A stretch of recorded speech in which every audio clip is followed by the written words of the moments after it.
Betulnya saya tidak pernah bekerja dengan target ratusan hari.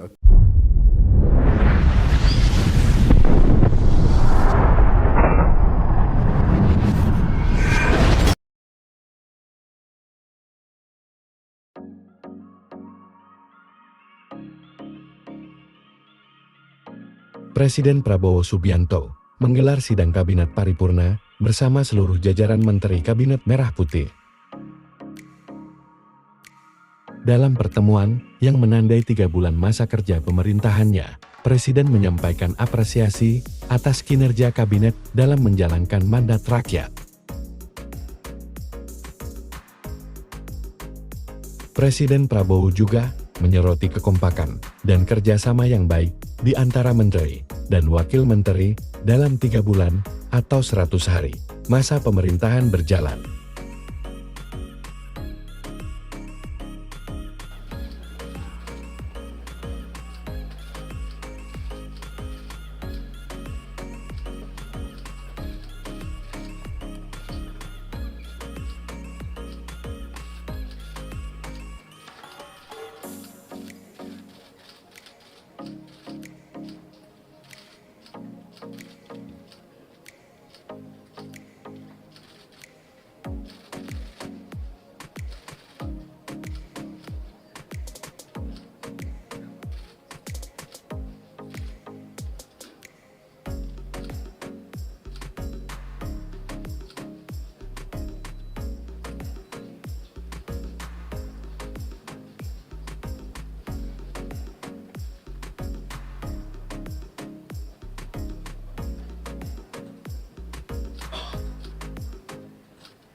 Bismillahirrahmanirrahim.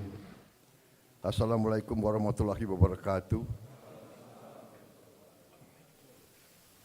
Selamat sore, salam sejahtera bagi kita sekalian. Shalom, salve om swastiastu, namo buddhaya, salam kebajikan. Yang saya hormati Wakil Presiden Saudara Gibran Rakabuming Raka, para Menteri Koordinator Kabinet Merah Putih, para Menteri, para Kepala Badan, Jaksa Agung, Kepala BIN, Kapolri, Kasat mewakili Panglima TNI yang sedang dinas ke luar negeri, serta seluruh Wakil Menteri dan anggota Kabinet Merah Putih yang saya banggakan. Hari ini saya mengundang seluruh kabinet untuk kita melaksanakan sidang paripurna. Tentunya ini adalah pertemuan kita sesudah kita resmi 3 bulan menjabat. Setelah saya dilantik tanggal 20 Oktober yang lalu, kemudian saudara-saudara dilantik besok harinya tanggal 21, dan para menteri, para wakil menteri sorenya. Jadi kita resmi menjabat, menjalankan mandat dari rakyat 3 bulan. Untuk itu, walaupun sebetulnya saya tidak pernah bekerja dengan target ratusan hari atau bulanan, tapi bagaimanapun itu merupakan suatu tonggak, suatu tahap yang kita selesaikan, dan untuk itu saya kira secara objektif kita boleh bangga bahwa kita telah menunjukkan suatu hasil yang menuju kepada sasaran-sasaran kita. Saya apresiasi kerja saudara-saudara sekalian. Saya merasakan dan saya menilai kabinet kita sekarang bekerja sebagai satu tim. Saya merasakan ada suatu kekompakan, suatu kerjasama yang baik. Di sana sini tentunya masih harus kita perbaiki, itu wajar, ya. Tetapi yang saya rasakan adalah semua menteri, semua wakil menteri punya keinginan yang sangat keras untuk memberi hasil kepada rakyat. Itu yang saya rasakan, dan saya ingin mengucapkan terima kasih kepada saudara sekalian. Demikianlah yang diharapkan rakyat kita. Kita berada di trajektori yang benar. Ya. Saudara-saudara sekalian,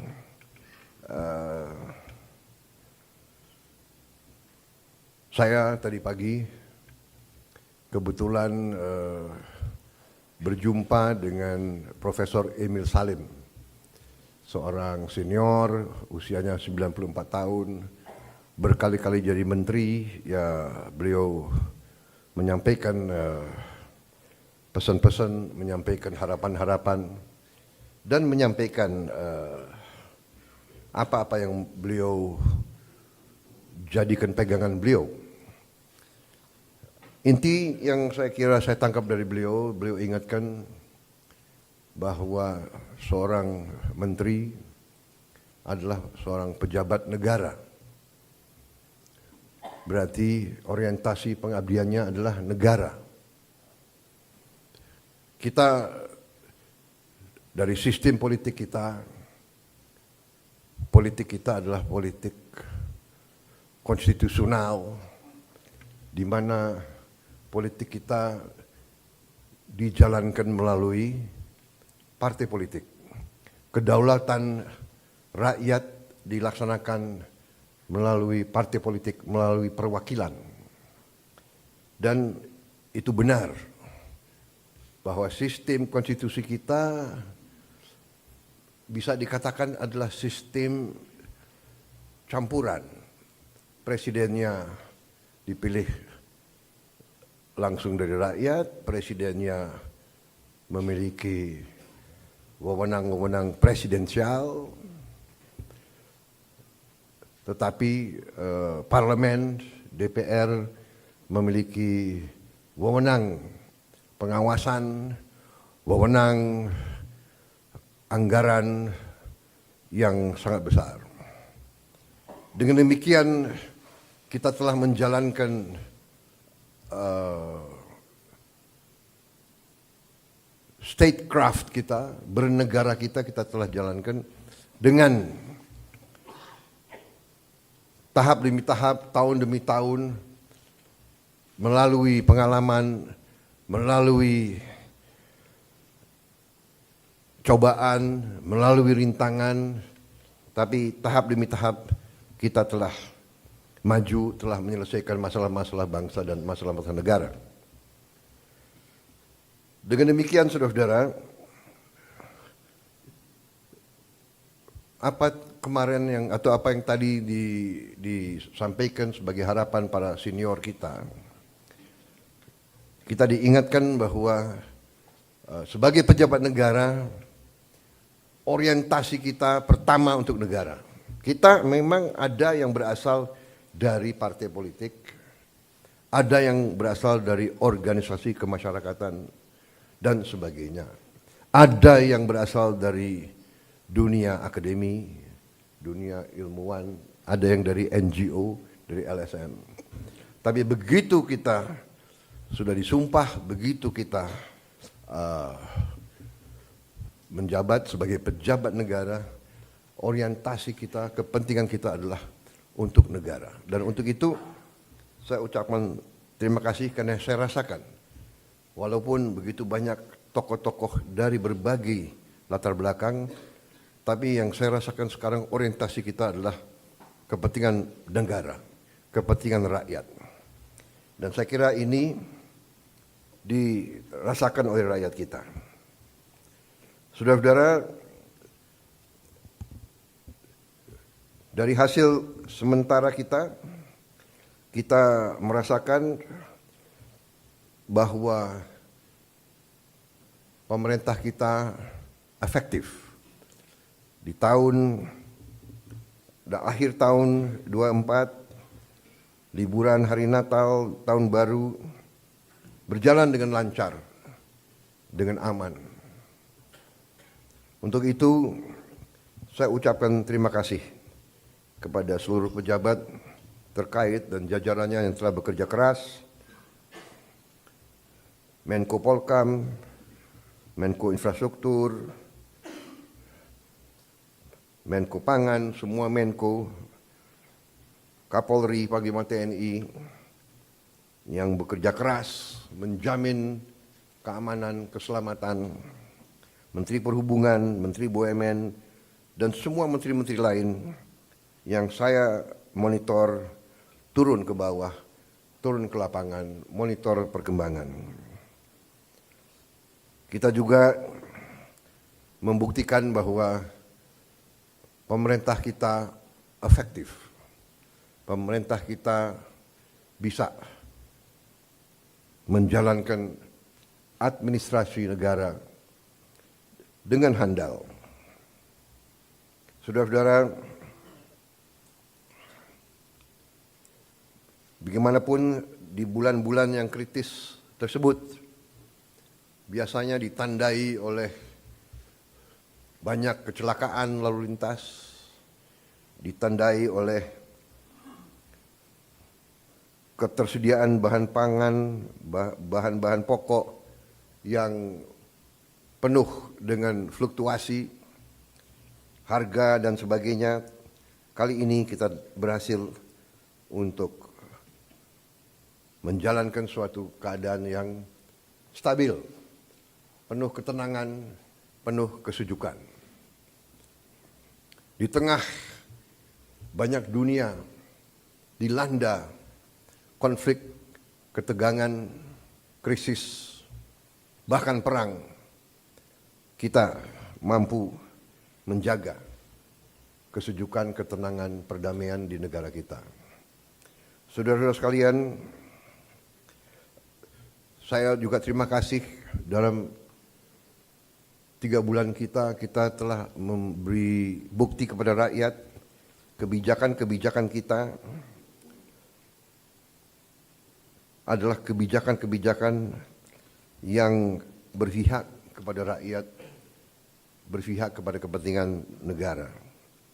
Yang pertama tentunya saya menyampaikan apresiasi kepada Menteri Keuangan dengan semua timnya yang telah menyusun APBN dengan baik, dengan cermat, kerja keras, karena saya terus-menerus monitor, saya terus-menerus menuntut penghematan, efisiensi. Saya menuntut keberanian memotong hal-hal yang tidak esensial. Saya tegaskan bahwa kriteria anggaran yang akan kita laksanakan, kriteria pertama adalah harus bisa menciptakan lapangan kerja. Sudah saya katakan berkali-kali. Kedua, harus meningkatkan produktivitas. Produktivitas ini harus bisa diukur dengan kuantifikasi. Berapa devisa yang dihasilkan? Berapa devisa yang dihemat?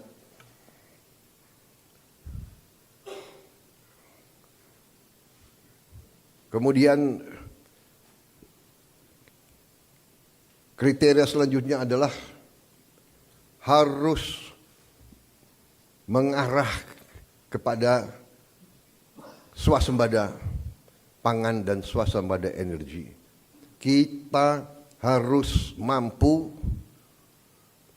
memberi makan kepada seluruh rakyat Indonesia. Tidak lagi import, dan saya terima kasih kepada jajaran menteri-menteri yang telah melaporkan kepada saya tahun 2025 lagi, tahun 2025 ini kita tidak akan import beras lagi, tidak akan import jagung lagi, tidak akan import garam lagi.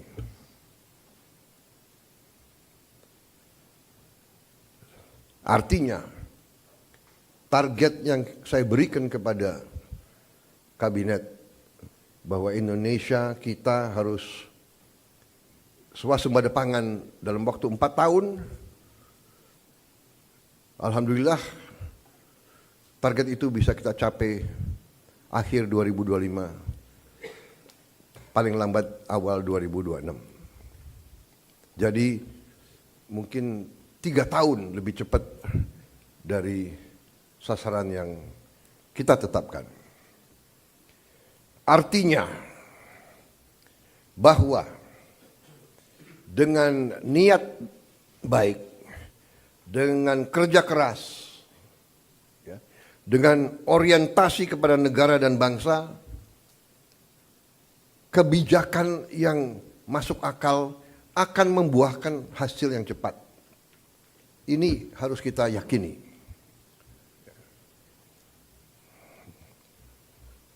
Kemudian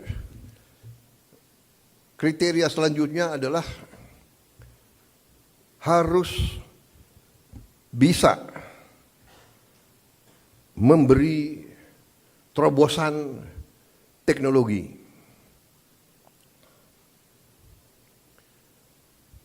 Dari prioritas kita itu, satu tadi bahwa harus menciptakan lapangan kerja. Tingkatkan produktivitas, swasembada pangan, swasembada energi. Dengan swasembada pangan dan swasembada energi kita aman. Kita tidak boleh bergantung kepada sumber di luar negeri. Sudah berkali-kali saya tekankan itu. Dalam krisis dunia tidak ada negara yang akan mengizinkan pangan keluar dari negaranya. Ini sudah hukum sejarah. Dan kriteria selanjutnya harus bisa menghasilkan terobosan teknologi. Berarti pengeluaran investasi untuk sumber daya manusia, untuk pendidikan, untuk sains dan teknologi, ini termasuk sesuatu yang vital dan sesuatu yang harus kita jalankan. Jadi saudara-saudara, saya tegaskan kembali bahwa hal-hal di luar itu yang bersifat seremoni, upacara, merayakan ulang tahun ini, ulang tahun itu, hari ini, hari itu, kita tidak anggarkan.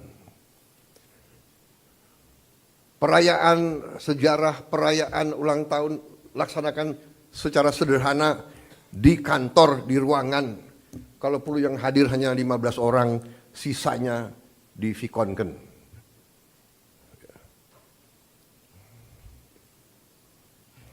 Perjalanan dinas dikurangi. Saya potong setengah. Dengan setengah kita bisa menghemat 20 triliun lebih. Kalau kita hitung 20 triliun, berapa puluh ribu sekolah, gedung sekolah bisa kita perbaiki.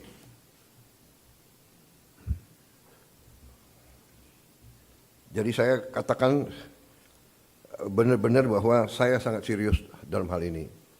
Saya minta loyalitas semua menteri, semua kepala badan untuk patuh dalam hal ini. Ya. Dan saya terima kasih kepada tim keuangan yang telah menjalankan penyisiran, kajian terhadap anggaran sampai serinci-rincinya. Kalau tidak salah, mungkin sampai satuan ke-9 kalau tidak salah. Mungkin pertama kali dalam sejarah, ya, Presiden Republik Indonesia mengecek sampai satuan ke-9. Jadi saudara-saudara pun mungkin tidak tahu anggaran-anggaran tersebut, ya. Karena kita sudah lama jadi orang Indonesia. Tapi ini saya kira sesuatu yang membanggakan. Dengan demikian kita bisa bekerja dengan sangat cepat. Saudara, program makan bergizi kita berjalan. Alhamdulillah kita telah luncurkan tanggal 6 Januari yang lalu. Sampai sekarang berhasil melayani 650.000 anak-anak kita di 31 provinsi. Ini berkat kerja keras banyak pihak, ya, Kepala Badan Gizi, jajarannya, Mendagri, Menteri Pendidikan Dasar dan Menengah, Menteri Bappenas, Menteri Desa, Menteri BUMN, Menteri Kesehatan, Panglima TNI, Kapolri, para kepala sekolah, para gubernur, bupati, tentunya Menteri Keuangan, dan untuk Januari sampai April 2025, program ini sasarannya adalah 3 juta anak.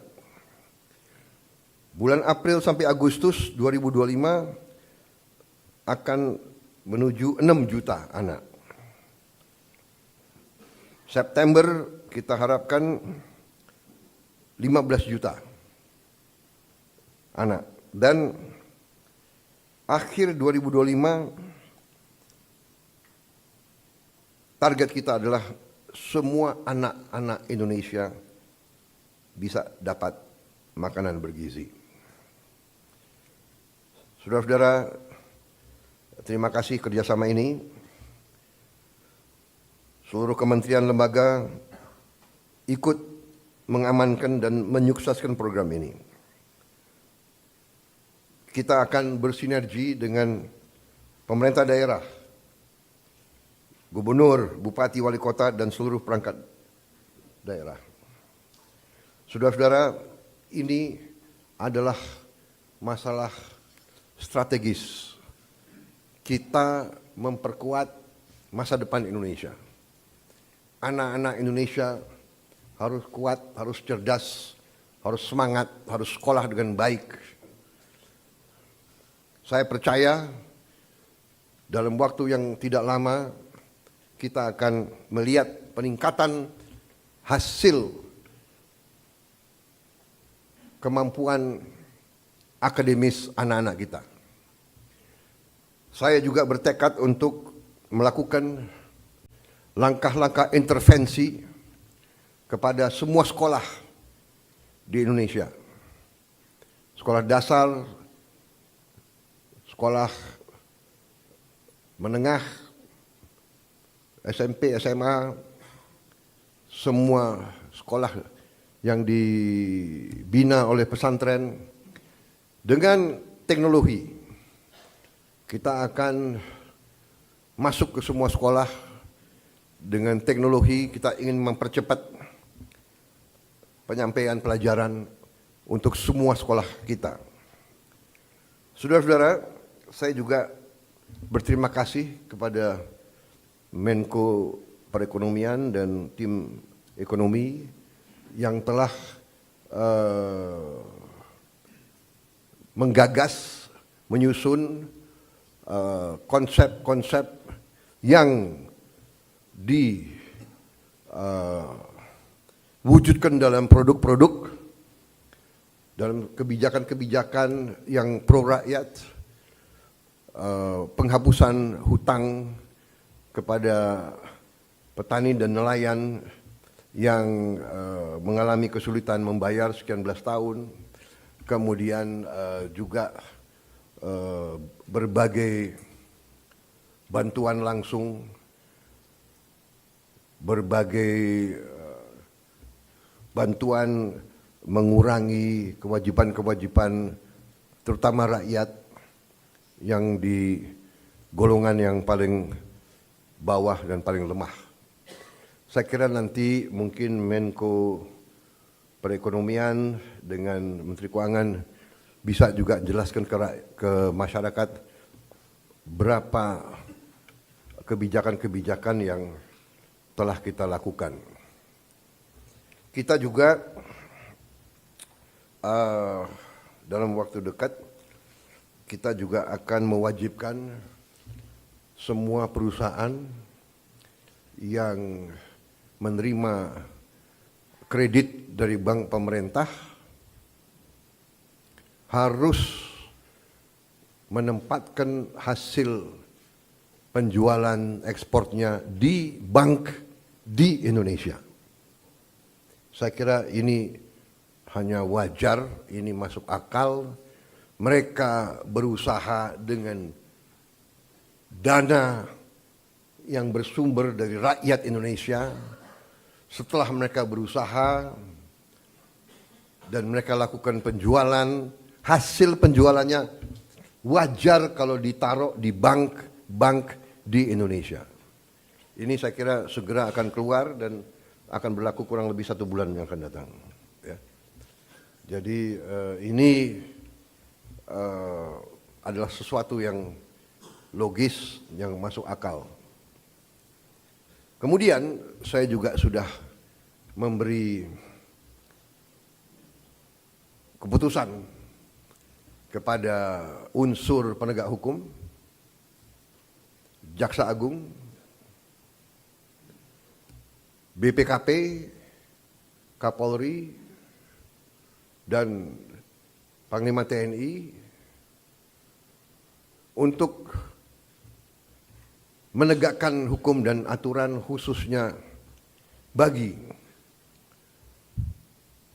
perusahaan-perusahaan yang melanggar ketentuan-ketentuan pertanahan dan hutan. Ketentuan-ketentuan kita harus dipatuhi. Tidak ada yang memiliki perlakuan khusus. Bagi mereka yang sudah diberi kesempatan berkali-kali untuk menyelesaikan kewajiban-kewajibannya dan tidak melakukan, ya pemerintah akan melaksanakan kewajibannya, mencabut izin dan menguasai kembali lahan-lahan tersebut. Apalagi lahan-lahan itu adalah hutan lindung dan sebagainya. Jadi ini juga langkah yang akan kita laksanakan. Saudara-saudara sekalian, Saya juga sangat berterima kasih kepada banyak jajaran. Baru hari Senin kemarin saya mendapat kehormatan meresmikan 37 proyek strategis ketenaga listrikan nasional, mencakup 26 pembangkit listrik dengan kapasitas total 3,2 gigawatt serta 11 jaringan transmisi dan gardu induk di 18 provinsi. Sebagian besar dari pembangkit listrik ini adalah energi bersih, energi terbarukan. Saya kira kalau dicek nanti, ini mungkin peresmian terbesar dalam satu hari. Ini menunjukkan daya kemampuan kita. Ya. We can do it. Dan ini saya harus sampaikan bahwa ini hasil kerja keras pemerintah-pemerintah sebelum pemerintah kita. Jadi marilah kita selalu menghormati semua pihak, semua yang telah bekerja keras. Pendahulu-pendahulu kita. Kita sampai di sini bukan seketika. Kita sampai di sini karena perjalanan jauh. Pembangunan suatu bangsa bukan pembangunan 1 tahun, 5 tahun, 10 tahun. Pembangunan suatu bangsa adalah puluhan tahun. Apa yang dirintis Bung Karno, kita nikmati sekarang. Apa yang diteruskan oleh Pak Harto, kita teruskan, kita nikmati sekarang. Demikian, presiden demi presiden, Pak Habibie, Gus Dur, Ibu Mega, Pak Jokowi, ini terus. Jadi contohnya saya baru 3 bulan menjabat, saya sudah resmikan proyek yang dilaksanakan mulai 2015, bayangkan. Jadi inilah yang saya minta menjadi alur bernegara kita. Kita ini melanjutkan suatu long march, perjalanan jauh. Estafet demi estafet kita terima. Baru nanti kita akan mencapai cita-cita kita. Saya sangat optimis bahwa kita akan sampai ke situ. Saudara-saudara, sementara itu yang saya sampaikan, teman-teman media saya kira cukup banyak bahan ya. Sekarang akan saya sampaikan hal-hal yang belum perlu Anda dengar. Kan begitu kan? Saya kira media ini masih muda-muda ya. Jadi ada hal-hal yang kalau orang tua bicara yang muda-muda, yang muda-muda, anak-anak biasanya tunggu di luar, kan begitu kan? Ya. Terima kasih sementara. Ya.